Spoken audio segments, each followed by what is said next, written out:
En el principio era el Verbo, y el Verbo era con Dios, y el Verbo era Dios.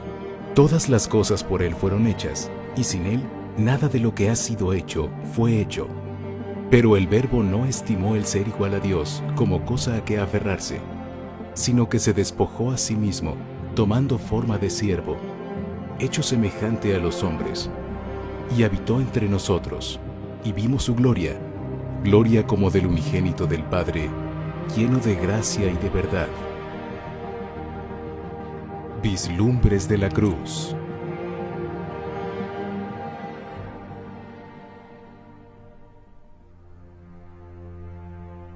Hablar del evento más importante en la historia de la humanidad seguramente nos llevará a propuestas que a lo largo de la historia se ha hecho el hombre.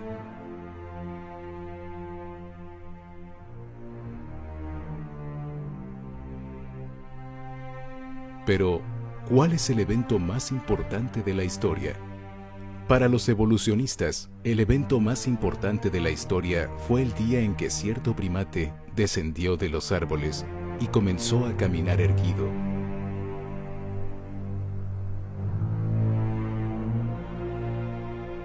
Para los estudiantes de la historia de América, el evento más importante de la historia se dio el 12 de octubre de 1492, día del encuentro de dos mundos. Para los amantes de la paz, el evento más importante de la historia está marcado el 11 de noviembre de 1918, fecha en que se firmó el armisticio de la Primera Guerra Mundial. Para los orientados a la ciencia, el suceso más importante de la historia fue el 4 de octubre de 1957, fecha en que los rusos lanzaron su primer Sputnik, el primer satélite que salió al espacio. Para los médicos, el suceso más importante de la historia fue el 3 de diciembre de 1967, fecha en que se hizo el primer trasplante de corazón. Para los astrónomos, 16 de julio de 1969, cuando el hombre llegó a la superficie de la Luna. Para los amantes de la tecnología, será 1969, año en que se crea el Internet.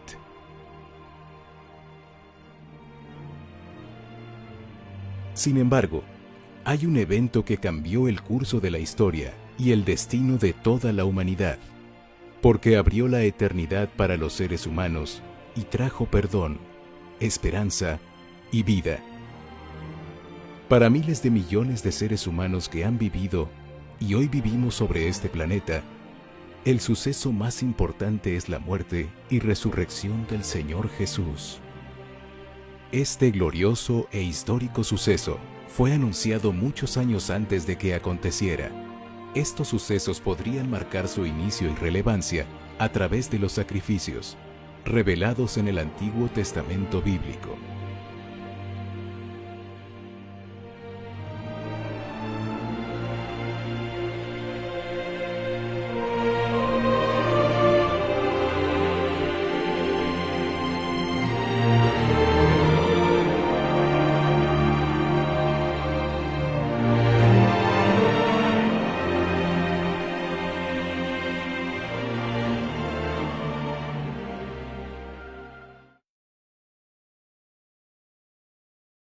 En la mayoría de las naciones paganas existía la práctica de los sacrificios cruentos.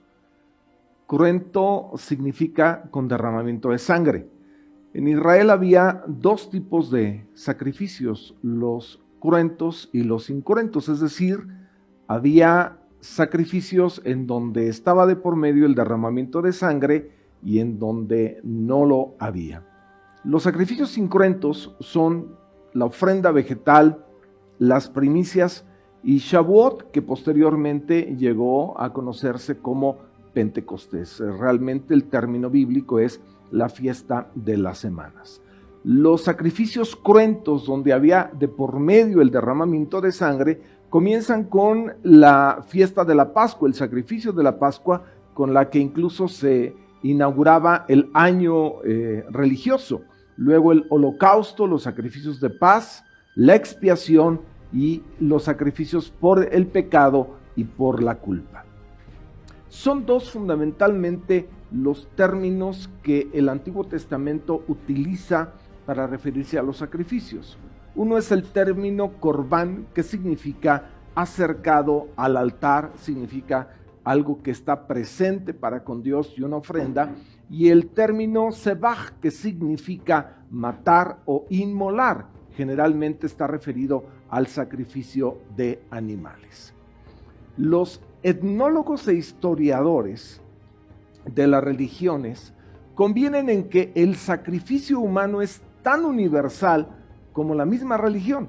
En las religiones paganas, los sacrificios humanos eran muy comunes. Debemos recordar que en las religiones celtas, lo que antiguamente eran estas religiones, que posteriormente se convirtieron en Francia, en Gran Bretaña, en España y en Portugal, en estas áreas de Europa había sacrificios humanos. En lo que era la antigua Cartago, que es un país de África actualmente conocido como Túnez, era la enemiga sempiterna de Roma. El sacrificio de infantes recién nacidos era una manera de aplacar la ira de sus dioses. En las épocas más antiguas de Egipto se sacrificaban sirvientes y oficiales para que fueran sepultados junto con el faraón recién fallecido, de modo que pudieran servirle en el más allá. Los cananeos y los fenicios sacrificaban humanos también. Por eso es que cuando Israel llega a Canaán, esta era una de las prácticas y de los pecados más escandalosos. Una de las deidades cananeas era Moloc, y el ofrecer infantes a Moloc era una de las terribles prácticas de aquellos años. En Roma, que era extendida la práctica de matar a los hijos no deseados, se le llamaba filicidio, y esta estaba basada en la patria potestad, ya que el padre tenía el poder de vender, matar, ofrecer a los dioses, subordinar a cualquier ocupación o incluso devorar a los hijos. El sacrificio humano se prohibió en el año 97 antes de Cristo en Roma, pero por muchos años llegó a ser una práctica común. En China, la práctica de acabar con los seres humanos era muy común, y en Japón lo que se hacía era enterrar a una víctima que estaba viva debajo de diques, puentes y castillos cuando iban a ser levantados, y esta era una forma de darle honor al Dios, a la deidad, y pedir a la vez a la deidad protección para la construcción que estaba a punto de levantarse. En Mesoamérica los sacrificios eran muy comunes, relacionados mayormente con los olmecas, teotihuacanos, los mayas, los toltecas, los totonacas y los aztecas, o sea, los mexicas. Todos sacrificaban, y en mayor parte eran sacrificios relacionados con la guerra. En Israel hay dos distintivos. Número uno, no se sacrificaban seres humanos. Los sacrificios eran de animales, pero nunca se sacrificaron seres humanos. Y número dos, eran sacrificios vicarios, es decir, sacrificios enfocados a que el animal sustituía a la persona en dichos sacrificios. Debemos entender que los sacrificios paganos fueron una tergiversación de la revelación bíblica, y que la Escritura nos habla de que los sacrificios eran una manera de reconocer la necesidad que el hombre tenía de estar bien con Dios. En el Antiguo Testamento, Moisés estableció el sistema sacrificial. Los animales, que representaban a los pecadores, eran sacrificados como un reconocimiento de pecado y necesidad de perdón. Implicaba una total dependencia en Dios. Implicaba necesidad de expiación. El pecado debía tratarse, y los sacrificios fueron la manera que Dios estableció para ello. En el Nuevo Testamento, Se nos dice en Hebreos 10:4 que la sangre de los toros y de los machos cabríos no puede quitar los pecados. El sistema sacrificial no es suficiente para la máxima expiación. Un máximo sacrificio es necesario para la máxima expiación. Isaías 53 nos da una imagen perfecta de la promesa del Cordero, en quien la máxima expiación se lleva a cabo. El primer sacrificio mencionado en la Biblia de una manera expresa es el sacrificio efectuado por Abel cuando le entregó a Dios de esta forma su ofrenda. Aunque hay claramente una indicación de que tuvo que haber habido un sacrificio cuando Adán y Eva fueron vestidos con pieles. Hubo necesidad de que hubiera un animal que muriera para que dichas pieles fueran puestas. Levítico 17, en el versículo 11, comunica el gran mensaje de los sacrificios. Este versículo dice: porque la vida de la carne está en la sangre, y yo se las he dado para hacer expiación sobre el altar por sus almas, y la misma sangre hará expiación de la persona. La palabra expiar significa en el hebreo cubrir. En el día de la expiación, la sangre cubría el propiciatorio. De esta manera hacía invisible, si esto pudiera ser posible, a los ojos de Dios la ley rota que estaba dentro del arca.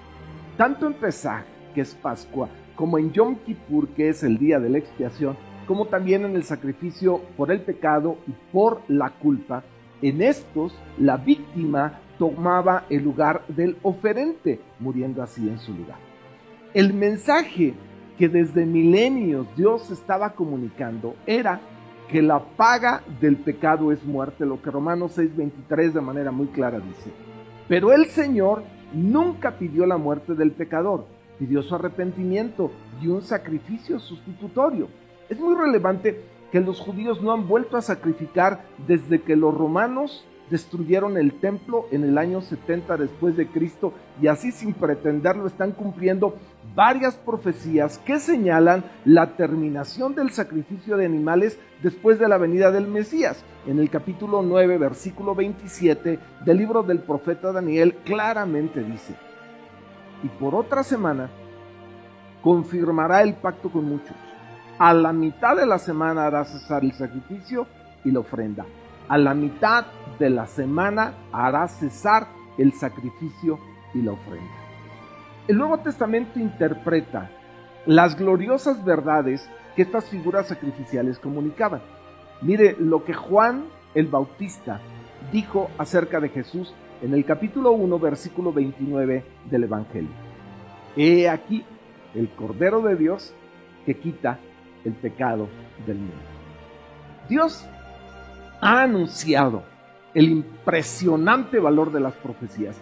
Él autentica la validez de las predicciones. En el capítulo 46, versículos 9 y 10 de Isaías, el profeta dice lo siguiente: acuérdense de las cosas pasadas desde los tiempos antiguos, porque yo soy Dios y no hay otro Dios, y nada hay semejante a mí, que anuncio lo por venir desde el principio y desde la antigüedad lo que aún no era hecho, que digo, mi consejo permanecerá y haré todo lo que quiero.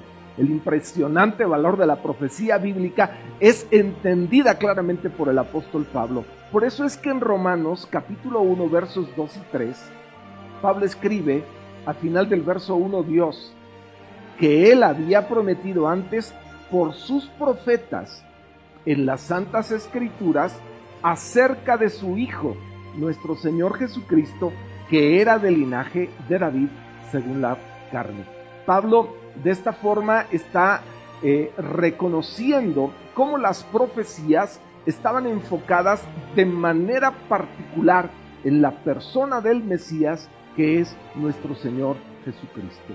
Ahora, nuestro mismo Señor avaló la importancia de la profecía referida a su persona. En el capítulo 24, verso 44 del Evangelio de Lucas, dice que estas son las palabras que les hablé, estando aún con ustedes, que era necesario que se cumpliese todo lo que está escrito de mí en la ley de Moisés, en los profetas y en los salmos. Jesús afirmó que tanto la ley como los profetas y los salmos, es decir, todo el Antiguo Testamento, todo habla de la persona de Jesús.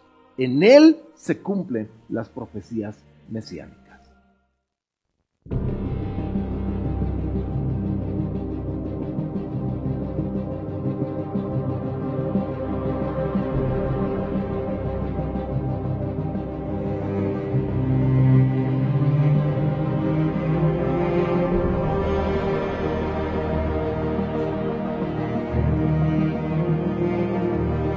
Las profecías que anunciaban a Jesucristo cientos y miles de años antes, para que éstas tuvieran un cabal cumplimiento, demandaban mucho más que un anhelo místico religioso.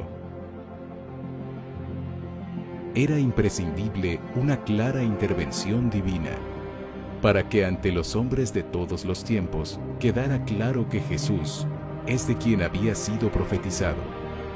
Cada una de estas profecías anuncian sobre la persona misma de Jesús, sobre sus acciones y su doctrina.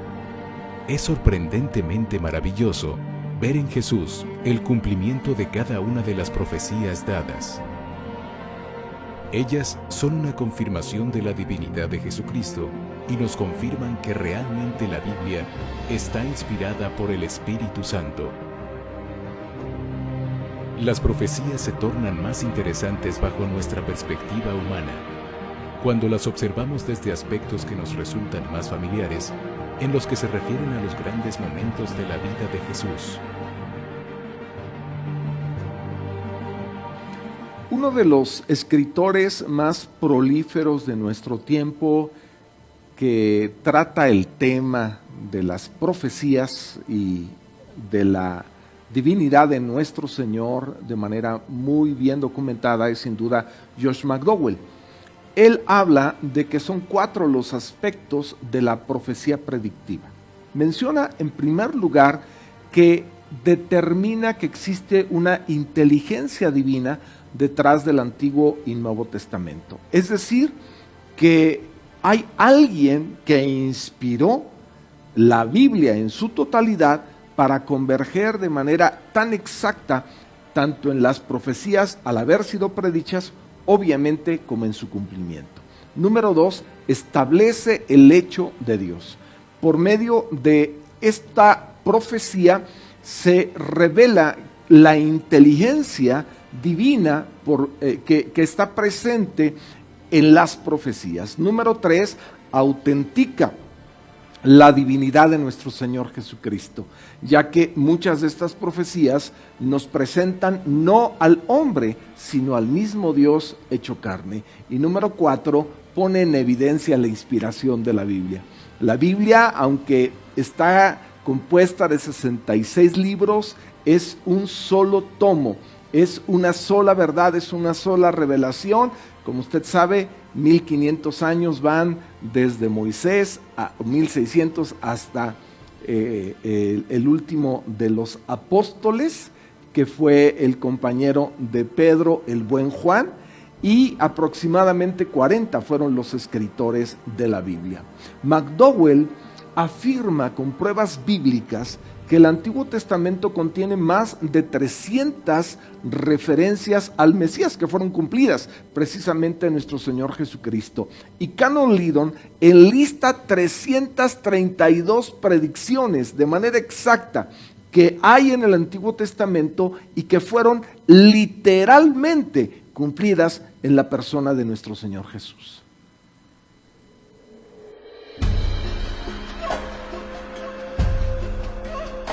Muchas profecías del Antiguo Testamento acerca del Mesías se cumplieron al pie de la letra en Jesús de Nazaret. Pero ni los judíos ni los propios discípulos de Jesús entendieron en aquel tiempo que Él estaba cumpliendo tales profecías, aunque en ocasiones Jesús mismo se los dijo: «He aquí, subimos a Jerusalén, y se cumplirán todas las cosas escritas por los profetas acerca del Hijo del Hombre». Ellos esperaban a un Mesías muy diferente de aquel que tantas profecías describían. Jesús mismo motivaba a todo aquel que le oía a recordar lo que las Escrituras decían y cómo es que éstas daban testimonio de él como el Mesías esperado. Tanto para los judíos religiosos como para el hombre común, las Escrituras conocidas eran de sumo valor para sus vidas y la explicación de todo cuanto acontecía en este mundo.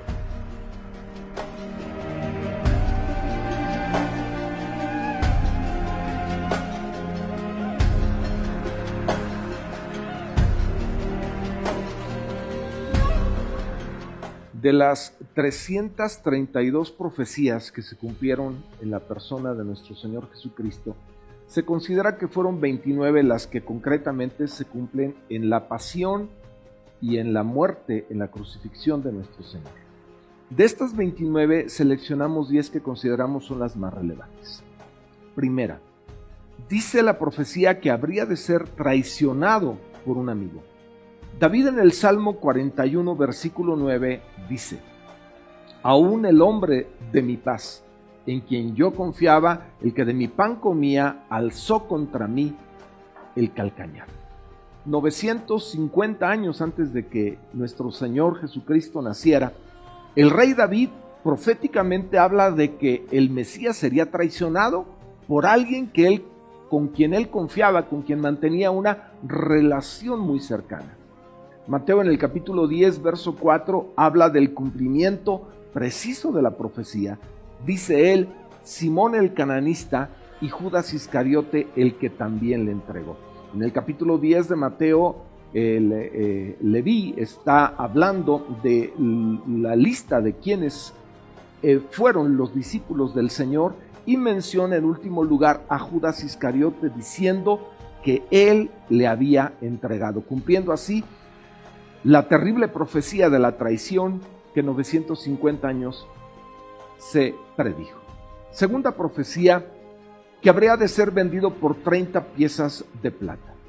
Zacarías, que es uno de los profetas post-exílicos, que sirvió en el tiempo en el que Israel regresó a Jerusalén del exilio, y que incluso es uno de los profetas más mesiánicos, porque en su libro hay una gran infinidad de profecías que se enfocan en nuestro Señor. Una de las más conocidas está en el capítulo 9, verso 9, que habla acerca de que el Mesías entraría a Jerusalén en un pollino hijo de asna. Pero me refiero en este momento a la que está en el capítulo 11, versículo 12.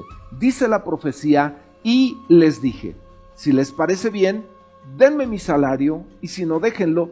Y pesaron para mi salario 30 piezas de plata. ¿Con qué concreción el profeta menciona el salario? Es decir, en lo que habría de recibir el traidor por el Mesías. El cumplimiento está en el capítulo 26 de Mateo, en el versículo 15, donde leemos: y les dijo, ¿qué me quieren dar? Y yo les entregaré. Y ellos le asignaron 30 piezas de plata. Impresionante la manera como especifica el costo del Mesías. 30 piezas de plata.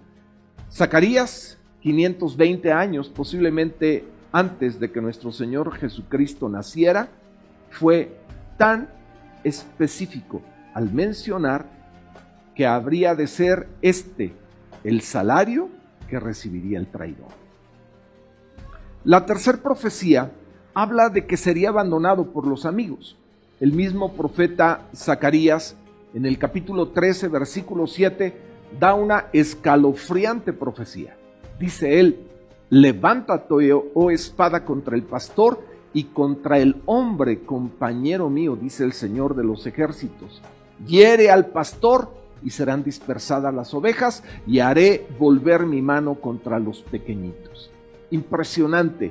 Hiere al pastor y serán dispersadas las ovejas. El cumplimiento está en Marcos, en el capítulo 14, versículo 50, en donde leemos que entonces todos los discípulos, dejándole, huyeron. Así fue.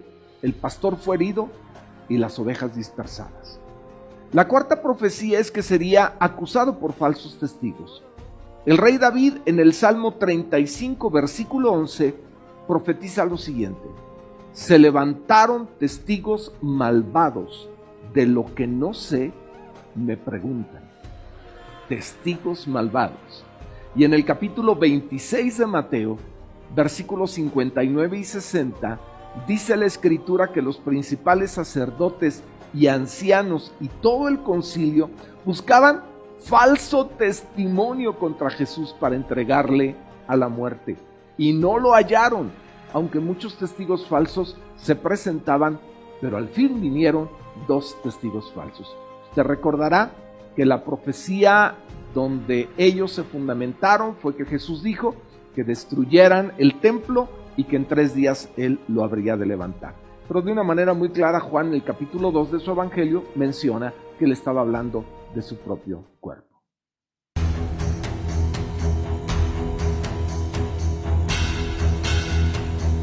Los principales sacerdotes, los ancianos y todo el Sanedrín buscaban con desesperación quien respaldara sus intenciones y quien testificara en contra de Jesús. Por largos momentos, esto pareció una búsqueda en vano, hasta que, por fin, hallaron a 2 que pudieron decir: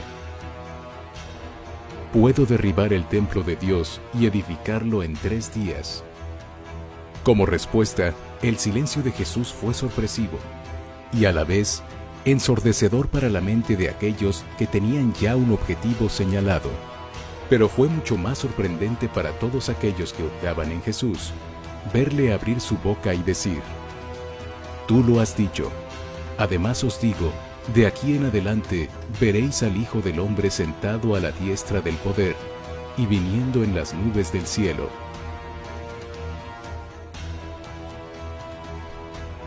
La respuesta fue por demás explosiva, pues rasgando sus vestiduras, reaccionaron escupiendo su cara y golpeando su cuerpo.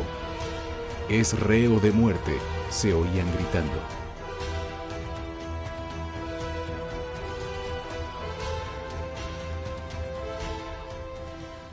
La quinta profecía habla de que nuestro Señor sería golpeado y escupido.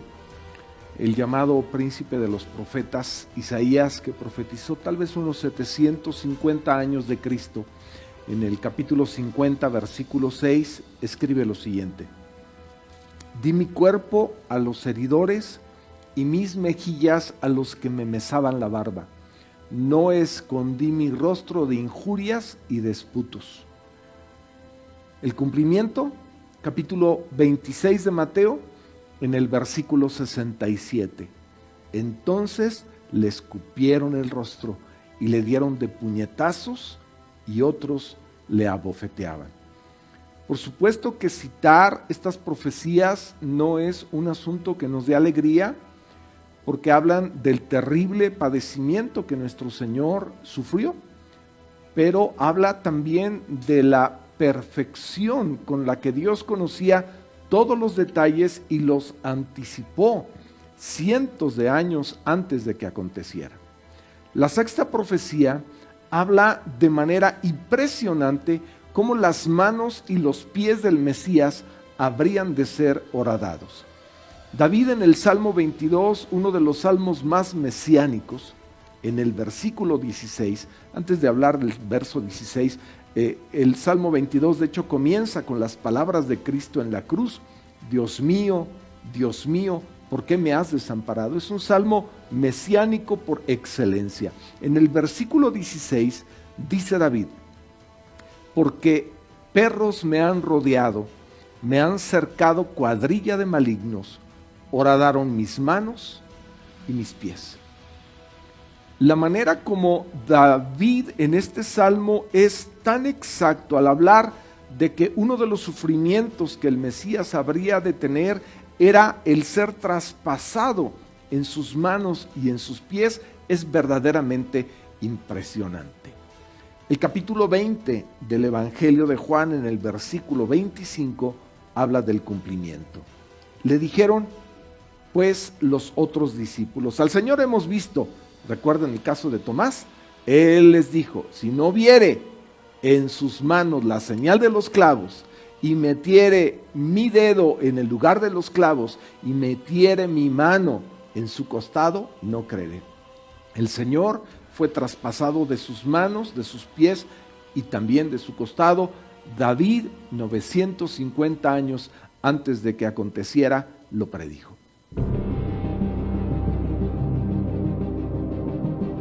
Aún en el momento de mayor sufrimiento, increíblemente Jesús demuestra su inmenso por los hombres con los pecadores. La respuesta a la violencia fue una oración a favor de aquellos que le hacían daño. Aún más que su oración, su sacrificio era la respuesta amorosa de Jesús para que quien estaba perdido encontrara salvación y vida eterna. Estaba Jesús en pleno cumplimiento de su misión, de aquello que había sido profetizado sobre él, de aquella hermosa voluntad de Dios para con todos los hombres. Los que lo habían amado durante su tiempo en la tierra tuvieron que aprender a vivir ahora sin el aspecto físico de Cristo. No habría ya más sentarse a la mesa con Él y llenar sus mentes con sus palabras, pues ahora su Maestro estaba condenado a muerte, y ahora aprenderían a caminar sin Él, a vivir por la fe, y no por lo que sus ojos presenciaban en aquellos momentos tan desgarrantes. Aquí hay una tremenda lección para nosotros que debemos aprender.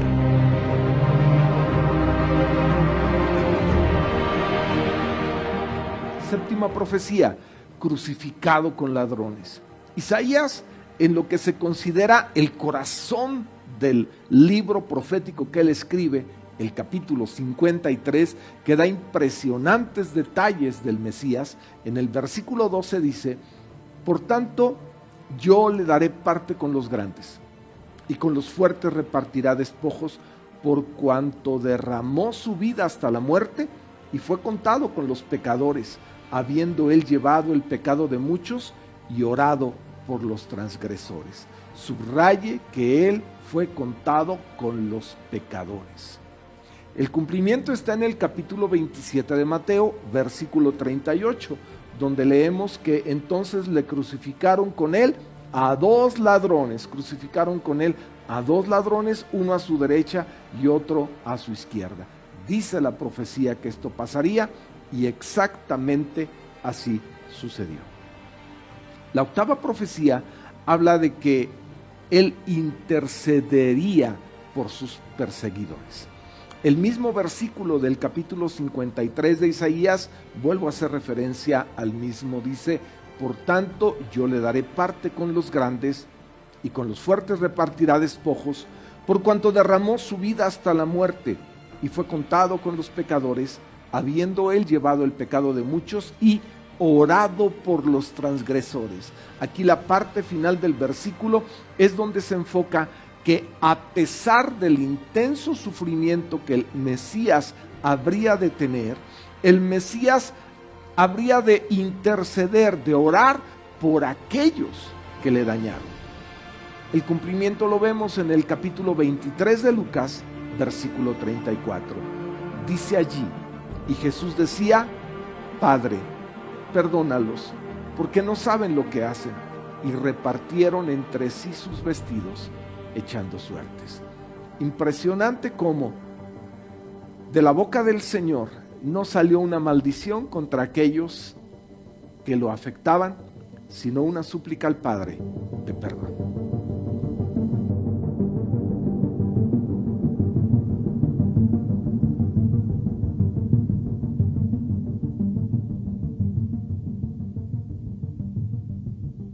La novena profecía describe que las ropas de nuestro Mesías habrían de ser rifadas y repartidas.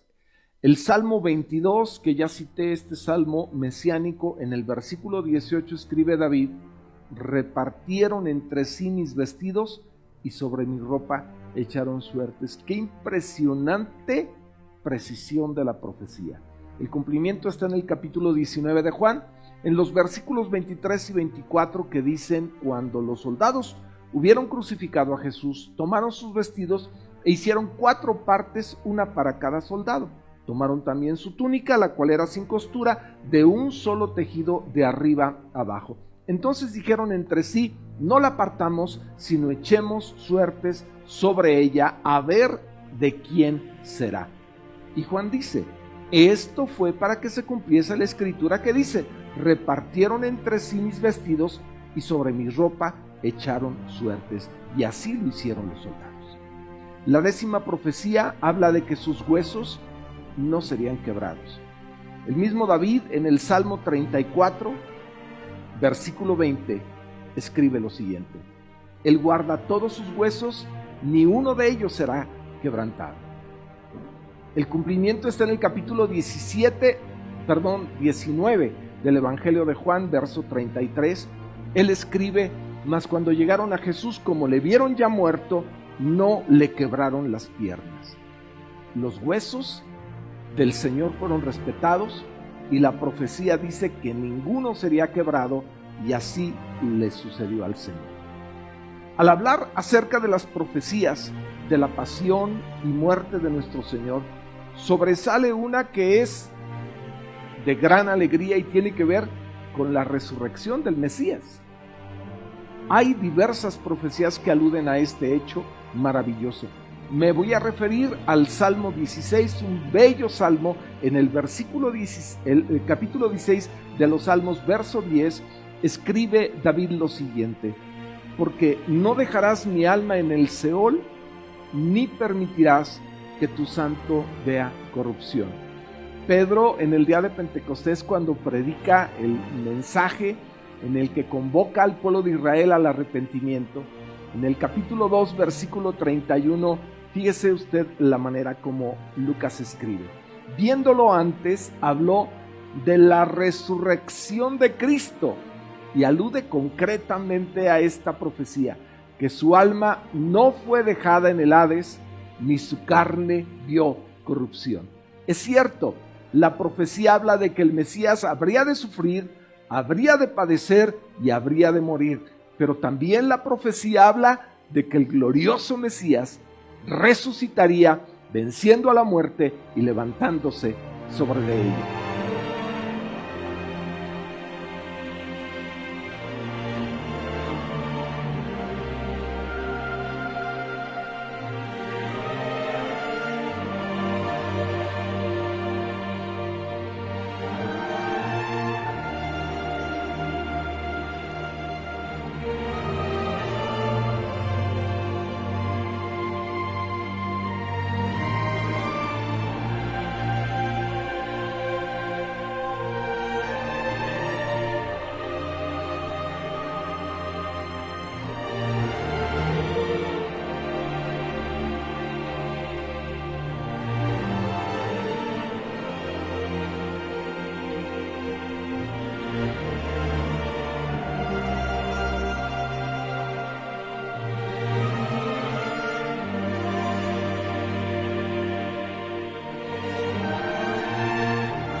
Cuando hablamos de la muerte y resurrección del Señor, no hablamos de algo importante, no hablamos de un suceso muy importante, hablamos del suceso más importante en la historia.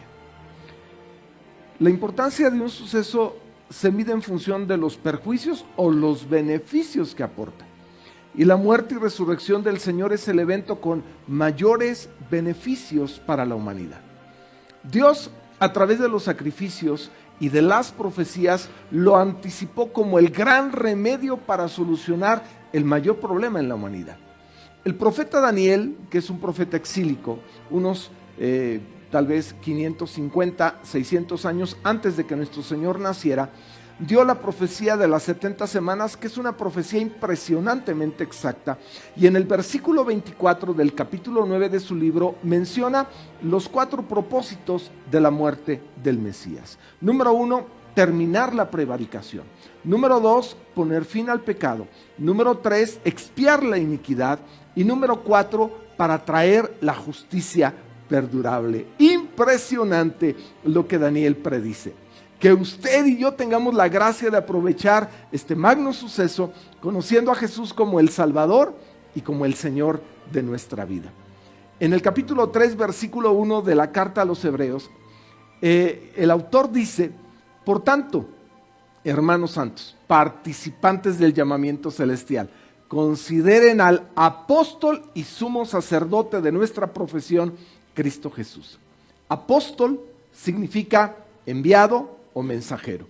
Y este es el único versículo, Hebreos 3:1, en el que la Biblia llama a Jesús apóstol. Es decir, él fue el enviado, el mensajero del Padre. Y debemos entender esto: nuestro Señor vino a este mundo como el misionero del Padre, enviado por el Padre para salvarnos. Nuestro Señor Jesús, en el capítulo 20 del Evangelio de Juan, versículo 21, la Biblia dice que Jesús les saludó y les dijo: paz a ustedes, como me envió el Padre, así también yo les envío. La palabra apóstol, apostelo, está en el verbo enviar. ¿Quién fue el que envió? El Padre envió a Jesús, pero Jesús nos envió a nosotros. El Padre ha enviado al misionero maravilloso llamado Jesucristo para perdonarnos. Y los seres humanos redimidos somos los encargados de ser los misioneros del gran mensaje de reconciliación, del gran mensaje de perdón, del gran mensaje de salvación. Dios nos da la gracia para que en esta semana tan particular podamos estar envueltos con el mensaje del Evangelio, las profecías cumplidas en nuestro Señor y cómo nuestro Señor viene a encarnar el precioso mensaje del Evangelio, el poder de Dios para salvación a todo aquel que cree.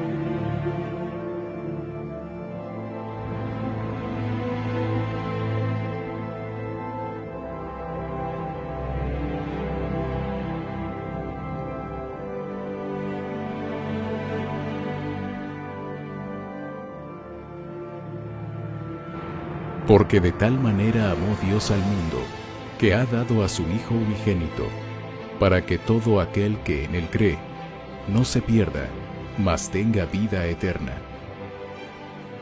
¡Qué asombroso es el amor de Dios!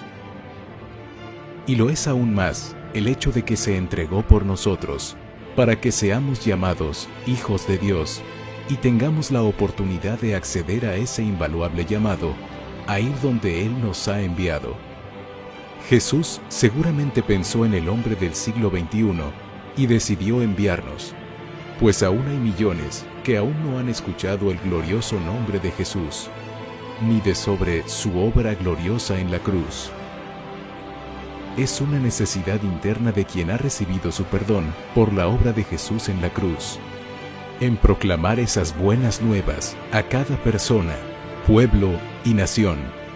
Anunciemos que Jesús vino, murió y resucitó, para que todo aquel que crea en Él sea salvo.